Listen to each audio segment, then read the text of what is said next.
ইংরেজি 13 তারিখে শবে বারাত পড়ছে। আপনারা শবে বারাত পালন করেন তো ভাই? কিভাবে পালন করেন? নাচাকুদা করে? কি করেন? ঢোল বাজান? কি করেন? মুসলমান আমাদের দেশে মুহররম পালন করা হয়। মুহররম পালন করা হয় ঢোল বাজিয়ে, মুহররম পালন করে লাঠি খেলে, মুহররম পালন করে মুর্শিয়া গে, মুহররম পালন করে ঝাড়নি গে, মুহররম পালন করে থানে ঘোড়া চাপিয়ে। এইদিকে কি হয়? এটা হানা বললে হবে। এইদিকেও লাঠি খেলান আপনারা? এখন চলে না। মুসলমান আপনাকে বলতে চাই, মুহররম কেউ পালন যদি করতে চায় লাঠি খেলে, লাঠি দিয়ে যদি খেলাখেলি করে ঢোল বাজাচ্ছে, লাঠি খেলছে, এইরকম মুহররম পালন করা যাবে? হানা বলতে হবে যাবে? যাবে না। ডান্সিং করার মাধ্যমে মুহররম পালন করা যাবে? যাবে না। বাজার লাগানোর মাধ্যমে মুহররম পালন করা যাবে? যাবে না। মুসলমান আপনি যদি ওই কারবালা তৈরি করেন, কারবালাতে তাজিয়া নিয়ে যান, এই প্রচলিত তাজিয়ার মাধ্যমে মুহররম কেউ পালন করতে চাইলে কি যাবে? মুহররম প্রচলিত তাজিয়ার মাধ্যমে পালন করা যাবে না। পালন করতে হবে কিসের মাধ্যমে? পালন করতে হবে আপনাকে রোজার মাধ্যমে। আমার রাসূলুল্লাহ সাল্লাল্লাহু তাআলা আলাইহি ওয়াসাল্লাম এবং সাহাবায়ে কেরাম আশুরার দিনে রোজা পালন করতেন এবং রোজা পালন করার নির্দেশও দিতেন। তো রোজার মাধ্যমে আশুরা পালন করা যাবে, নামাজের মাধ্যমে আশুরা পালন করা যাবে, খিচুড়ি রান্না করার মাধ্যমে আশুরা পালন করা যাবে। মুসলমান তাসবিহ তাহলিলের মাধ্যমে আপনার কি বলছে মুহররম মাস পালন করা যাবে। তারপরে ফাতিহা মিলাদের মাধ্যমে মুহররমটাকে পালন করা জায়েজ আছে। তো মুহররম পালন করা দুইটা দিক হলো, একটা জায়েজ, একটা না জায়েজ। জায়েজটাকে আপনাকে করতে হবে, না জায়েজটাকে আপনাকে বাদ দিয়ে দিতে হবে। তদ্রূপ এই যে শবে বারাত আসছে ভাই, শবে বারাত আসলে কিছু মৌলভী সাহেবরা এই শবে বারাতকে নিয়ে কটাক্ষ করে, কিছু মৌলভীরা এই শবে বারাতকে আপনার পালন করাকে গালি দেয়। কেউ বলছে শবে বারাতে রোজা রাখলে নাকি জাহান্নামে যাবে, কেউ আবার বলছে হালুয়া রুটি করলে জাহান্নামে যাবে, কেউ বলছে নামাজ পড়লে জাহান্নামে যাবে। এইরকম বক্তা শুনেছেন কি শুনেননি? আছে না? অনেক বক্তা বর্তমান বার হয়েছে। মুসলমান যারা শবে বারাতকে গালি দেয়, শবে বারাত পালন করাকে নিষিদ্ধ বলে, শবে বারাত পালন করাকে নাজায়েজ ও হারাম বলে। মুসলমান আপনাকে বলতে চাই, আপনার যদি মনে হয় যে এটা মিথ্যা বলছি, একটা ভয়েস শুনেন, তারপর শবে বারাত নিয়ে কিছুক্ষণ আলোচনা করি, তারপরে ওয়াজটা আমি আমার এই আয়াতের দিকে আসব। মুসলমান আমি মুমতাজুল ইসলাম আপনাকে চ্যালেঞ্জ করে বললাম, 15 শাবানে যারা রোজা রাখবে এইটা জানুনি তাদের জাহান্নাম। 15 শাবানে যদি কেউ হালুয়া রুটি করে, 15 শাবানের উদ্দেশ্য করে যদি কেউ 100 রাকাত নামাজ যদি এক রাতে পড়ে, তার জাহান্নামে যাওয়ার জন্য নবীর কথা অনুযায়ী এটাই যথেষ্ট। যারা বলেন না নাউজুবিল্লাহ। কি বলছে? 15 শাবানে কেউ যদি 15 শাবানে কেউ যদি রোজা রাখে, এই রোজা রাখার কারণে ও জাহান্নামে চলে যাবে। 15 শাবানে কেউ যদি হালুয়া রুটি তৈরি করে, এটার কারণে সে জাহান্নামে চলে যাবে। 15 শাবানে কেউ যদি নামাজ পড়ে 100 রাকাত নামাজ পড়ে, এটার কারণে কে যাবে? জাহান্নামে যাবে। আচ্ছা বলেন তো, এই জাহান্নামী বলার কারণে কি কেউ জাহান্নামী হবে? হানা বলুন বাবা। এর বলার কারণে কি জাহান্নামী হবে? জাহান্নামী এর বলার কারণে তখন হতো যখন জাহান্নামটা এর বাপের হতো, এর 14 খানদান তৈরি করতো। মুসলমান এরা নিজেই আপনার ওটার যারা জাগিরদারি হতো, কিন্তু এর বাপও তৈরি করেনি, এর খানদানও তৈরি করেনি, এর সঙ্গে জাহান্নামের কোনো সম্পর্কও নাই। শুধু সম্পর্ক আছে জাহান্নামে যাবার, জাহান্নামে যাবার। মুসলমান আপনাকে বলতে চাই, কারো কথার কারণে কেউ জাহান্নামে যাবে না। প্রশ্ন হলো হেই যে এ বলছে শবে বারাতে রোজা রাখলে জাহান্নামে যাবে। আচ্ছা বলেন তো, পৃথিবীতে আমরা মুসলমান কার কারণে হয়েছি ভাই? কাকে দেখি হয়েছি? এইরকম টুটকা ফুটকা মৌলভীকে দেখে না রাসূলুল্লাহকে দেখে? কাকে দেখি ভাই? রাসূলুল্লাহকে দেখে। মুসলমান ইসলাম পেয়েছি রাসূলের কাছ থেকে, হ্যাঁ কোরআন পেয়েছি রাসূলের কাছ থেকে, আহকাম পেয়েছি রাসূলের কাছ থেকে, নির্দেশ পেয়েছি রাসূলের কাছ থেকে, আল্লাহর পরিচয় পেয়েছি রাসূলের কাছ থেকে, ইসলামকে চিনেছি রাসূলের কাছ থেকে, এই আপনার জান্নাত এবং দোজখকে চিনেছি কোথায়? রাসূলের কাছ থেকে। রাসূলুল্লাহ সাল্লাল্লাহু আলাইহি সাল্লাম কোন হাদিস শরীফে এই কথা বলেননি যে আমার উম্মত উম্মতিরা তোমরা যদি শবে বারাতে রোজা রাখো বা শাবান মাসের 15 তারিখে রোজা রাখো, তোমরা জাহান্নামে যাবে। বরং উল্টাটা নবী বলেছেন। জোরে বলেন সুবহানাল্লাহ। আরে জোরে সুবহানাল্লাহ। মানে জিন্দাই আছেন, ঘুমটা অর্ধেক মওত বলা হয়েছে। জিন্দায় আছেন, জিন্দায় থাকুন। মুসলমান আপনাকে বলতে চাই, আমার রাসূলুল্লাহ কোথায় বলেছেন? একটি হাদিস শোনাই।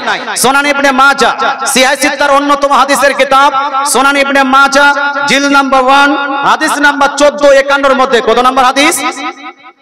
1451 এর মধ্যে, 1451 এর মধ্যে রাসূলুল্লাহ সাল্লাল্লাহু তাআলা আলাইহি ওয়াসাল্লাম ইরশাদ করেন, ইদা কানাত লাইলাতুন নিসফি মিন শাবান ফাকুমু লাইলাহা ওয়া সুমু ইয়াওমাহা।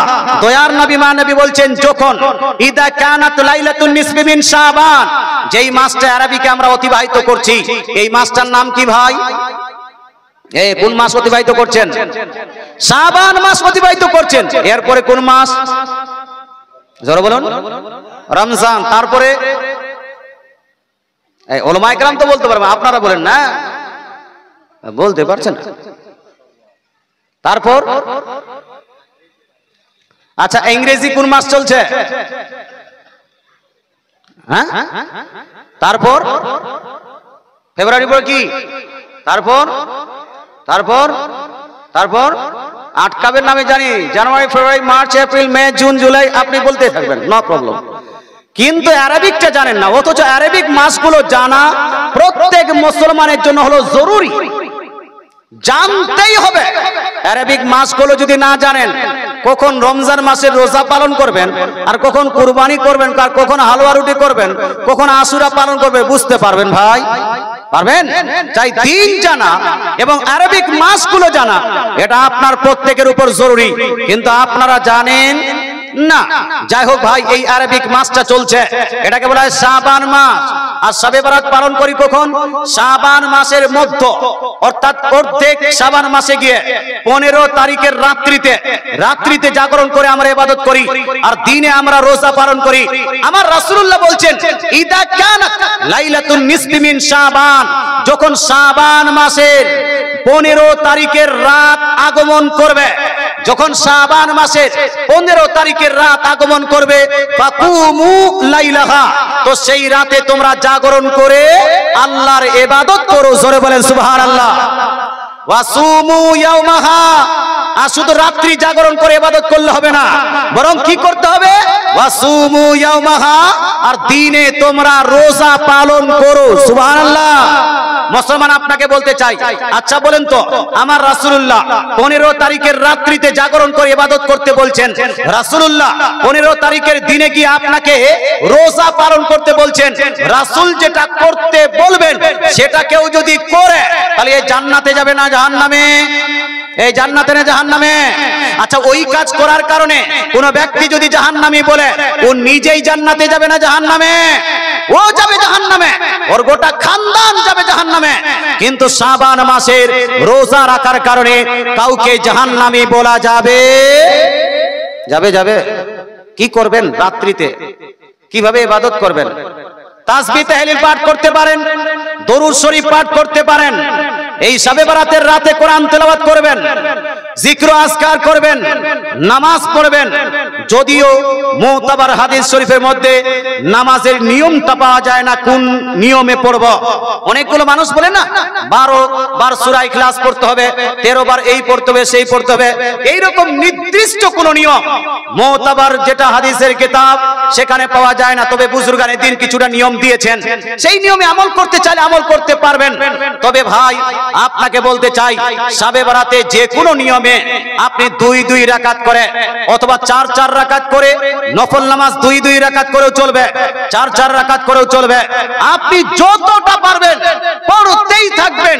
10 রাকাত কেউ যদি পারে 10 রাকাত পড়বে, কেউ যদি 12 রাকাত পারে 12 রাকাত পড়বে, কেউ যদি 50 রাকাত পারে 50 রাকাত পড়বে, কেউ যদি 100 রাকাত পড়তে চায় 100 রাকাত পড়তে পারবে। কোনো বাধা দেওয়া যাবে? বাধা দেওয়া যাবে? বাধা দেওয়া যাবে না। মুসলমান আর কি করতে হবে? রাসূলুল্লাহ বলছেন কেন রাত্রি জাগরণ তুমি করে ইবাদত করবে? রাসূলুল্লাহ বলছেন ফা ইন্নাল্লাহা ইয়ানজিলু ফিহা লিকুরুবিশ শামসি ইলা সামাঈদ দুনিয়া। দয়ার নবী মানবী ইরশাদ করেন কারণ সেই রাত্রিতে আল্লাহ তাআলা মাগরিবের পরে দুনিয়াতে নাজিল করেন, নাজিল করার পরে সেই রাত্রিতে আল্লাহ তাআলা বান্দাদের সম্বোধন করেন, বান্দাদেরকে বলেন আলা মিন মুস্তাগফিরিন ফাগফির লাহু আলা মুস্তারজিকুন ফাআরযুকাহু আলা মুবতালান ফাওয়াফিয়াহু। আল্লাহ তাআলা বলছেন এই রাত্রিতে শবে বরাতে বলেন যে হে আমার বান্দারা, আছো কোন এমন বান্দা যে বান্দা আজকের রাত্রিতে আমার কাছে দোয়ায় মাগফিরাত করবে, মাগফিরাতের দোয়া করবে, গুনাহ মাফির দোয়া চাইবে। আজকের রাত্রিতে কোন ব্যক্তি যদি আমার কাছে গুনাহ মাফ করার জন্য দোয়া করে, আমি আল্লাহ তার দোয়াকে কবুল করে তার সমস্ত গুনাহ খাতা আমি মাফ করে দিব। জোরে বলেন সুবহানাল্লাহ। আলা মুস্তারজিকুন ফাআরযুকাহু। যদি কোন বান্দা আজকের রাত্রিতে আমার কাছে ফরিয়াদ করে আল্লাহ আমার ইনকাম ভালো নাই, আমার জব লাগছে না, আমার বাড়িতে রিজিক নাই, আল্লাহ তুমি আমাকে রিজিক প্রদান করো। আল্লাহ তাআলা বলছেন আজকের রাত্রিতে যারা রিজিক প্রার্থনা করবে তাকে আমি রিজিকে ভরিয়ে দিব। জোরে বলেন সুবহানাল্লাহ। আলা মুবতালান ফাওয়াফিয়াহু। যদি কোন বান্দা মুসিবতে গ্রেফতার থাকে, যদি কারো বাড়িতে বালা মুসিবত এসে থাকে, আল্লাহ তাআলা বলেন এই রাত্রিকে বান্দাদের সম্বোধন করে যদি কোন বান্দা মুসিবতে পতিত থাকে আর এই মুসিবতগ্রস্ত ব্যক্তি যদি আমার কাছে দোয়া করে, আমি তার মুসিবতগুলোকে দূর করে দিব। জোরে বলেন সুবহানাল্লাহ। এই মুসলমান, তাহলে এই রাতে ইবাদত করা দরকার আছে কি নাই? এই দোয়া করা দরকার আছে কি নাই? ফজিলত বলছে নাই সুনান ইবনে মাজার মধ্যে আর অসংখ্য আপনার হাদিসের কিতাবে এই হাদিসটি লিপিবদ্ধ আছে সহিহ সনদে। সুনান ইবনে মাজাহ জিল নাম্বার 1 হাদিস নাম্বার 1454 আপনার 53-54 মধ্যে রাসূলুল্লাহ সাল্লাল্লাহু আলাইহি ওয়াসাল্লাম ইরশাদ করে ইন্নাল্লাহা লা ইয়াতালু ফি লাইলাতিন নিসফি মিন শাবান। নিশ্চয় আল্লাহ তাআলা শাবান মাসের 15 তারিখে বান্দাদের প্রতি রহমতের দৃষ্টিপাত করেন এবং আল্লাহ তাআলা ফায়াগফিরু লিজামিই খালকিহি ইল্লা লিমুশরিকিন আও মুসাহিন। দয়ার নবী মানবী ইরশাদ করেন যে দুই প্রকারের মানুষ ছাড়া পৃথিবীর যতগুলো মানুষ আছে সমস্ত মানুষকে আল্লাহ মাফ করে দেন। জোরে বলেন সুবহানাল্লাহ। কত প্রকার মানুষ মাফ? দুই প্রকারের মানুষকে মাফ করেন না। কোন কোন মানুষ? একটা হলো ইল্লা লিল মুশরিকিন, যে শিরিক করবে তাকে আল্লাহ মাফ করবেন না, কারণ পৃথিবীর মধ্যে সব থেকে বড় গুনাহ হলো শিরিক করার গুনাহ, সুতরাং শিরিক করা যাবে না। ওয়া মুসাহিন, আর মুসাহিন মানে হলো হিংসাকারী। ভাই ভাইয়ের মধ্যে হিংসা থাকে, বোন বোনের মধ্যে হিংসা থাকে, শিক্ষক শিক্ষকের মধ্যে হিংসা থাকে, ছাত্র ছাত্রের মধ্যে হিংসা থাকে, পাবলিক পাবলিকের মধ্যে হিংসা থাকে, যা যায়ের মধ্যে হিংসা থাকে। রাসূলুল্লাহ সাল্লাল্লাহু তাআলা আলাইহি ওয়াসাল্লাম ইরশাদ করেন যেই ব্যক্তিরা হিংসাকারী হবে, যার মধ্যে হিংসা থাকবে, শবে বরাতের এই ফজিলতের রাত্রিতেও আল্লাহ তাআলা তাকে maaf করবেন না। জি, একটা জুব্বা পাগড়ির দাম কি নাম? হাজি আরশাদ আলী সাহেব, মাদ্রাসার শিক্ষক। মাশাআল্লাহ, হাজি আরশাদ আলী সাহেব মাদ্রাসার শিক্ষক। তিনি বলছে হুজুর আমি একজন ছেলের জুব্বা পাগড়ির দাম দিয়ে দিলাম 1100 টাকা। একটু জোরে নারা লাগা যাবে বাপ? নারায়ে তাকবীর। সব কোকড়া হয়ে গেছে ঠান্ডায়। নারায়ে তাকবীর, নারায়ে রিসালাত, নারায়ে রিসালাত। 1100 টাকার দাতা হাজি আরশাদ আলী সাহেব। মাশাআল্লাহ। ছাত্র কয়টা বাপ? 3টে আছে না? তো একটা তো হলো, একটাতে হয়ে যাবে। 3টা যখন আছে আর 2টা আসেন না ভাই? আসেন তো। এতগুলো মানুষ আছেন, কেউ আপনার যে আমি হাজি সাহেব একটা দিয়েছে, আমি একটা দিব, কেউ আছেন এখানে এতগুলো মানুষের মধ্যে? মুসলমান, এই পাগড়ি খুব ফজিলতের জিনিস। বা হয়তো আপনি পাগড়ি পাননি, পাগড়ির জন্য আপনি দাম দিয়ে দিলেন, মর্যাদা দিয়ে দিলেন পাগড়িকে, এটার জন্য কাল কিয়ামতের মাঠে উত্তপ্ত ময়দানে কঠিন আসবে দিনে আপনি নেকি পাবেন। বা এটা জন্য হয়তো রাসূলুল্লাহ সুন্নতকে বহাল করার জন্য আপনি রাসূলুল্লাহ সুপারিশ পাবেন। তাই যদি কেউ পারেন 1100 টাকা দেওয়ার মতো ক্ষমতা কারো যদি থাকে, অবশ্যই অবশ্যই দিয়ে যান। মুসলমান, একবার দরুদ শরীফ আল্লাহুম্মা